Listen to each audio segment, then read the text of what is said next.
Go ahead.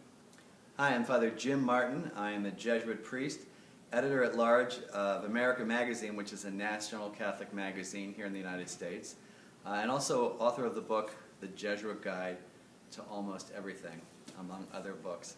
And with the election of the first Jesuit Pope, Pope Francis, there's a lot of interest in the Jesuits and what they are and Jesuit spirituality. So here's a very brief primer. The Jesuits are a Catholic religious order of men, the largest Catholic religious order in the world for men. We were founded in 1540 by St. Ignatius Loyola, who was a Basque soldier turned mystic turned founder of a religious order. And contrary to popular belief, we were not founded as the shock troops of the Counter-Reformation to so-called battle the Protestants, nor were we founded, as a lot of people think, to provide great NCAA schools, for basketball teams. We're very well known for that in our universities. You probably know Jesuits for their universities like Georgetown, Boston College, Fordham, all the schools named Loyola. But we were founded neither to be the Counter-Reformation shock troops nor to found great schools with basketball teams. We were founded for something more simple, which was to help souls, which means we do a wide variety of ministries, from teaching in universities and high schools and colleges and places like that, and middle schools, to doing all sorts of missionary work all over the globe, helping the poor.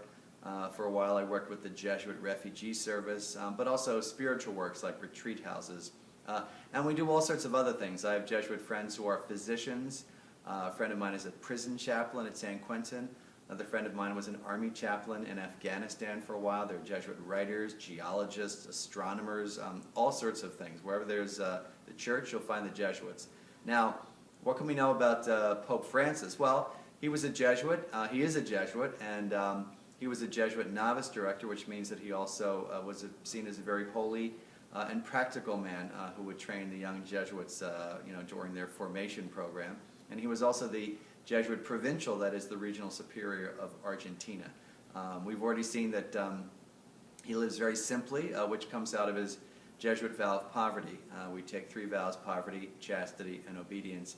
And you can see that in the way that Pope Francis approaches the simple lifestyle and also approaches the church. There's a particular Jesuit way of approaching the church and church problems, things like that. So I think the more Francis makes interesting decisions and bold moves, the more people will wonder how much of this is from his Jesuit background. And so that's a 2-minute précis. You might want to read the Jesuit Guide to Almost Everything. I'll hold it up again. Available online, of course, in paperback and hardcover and on Kindle and on audiobook. And if there's any questions you have that are not answered in this book, there's all sorts of great websites like Jesuit.org that you can go to answer anything you want to know about the Jesuits or about Pope Francis. So this is Jim Martin. I'm a Jesuit priest, once again, and author of the Jesuit Guide to Almost Everything. Thanks a lot.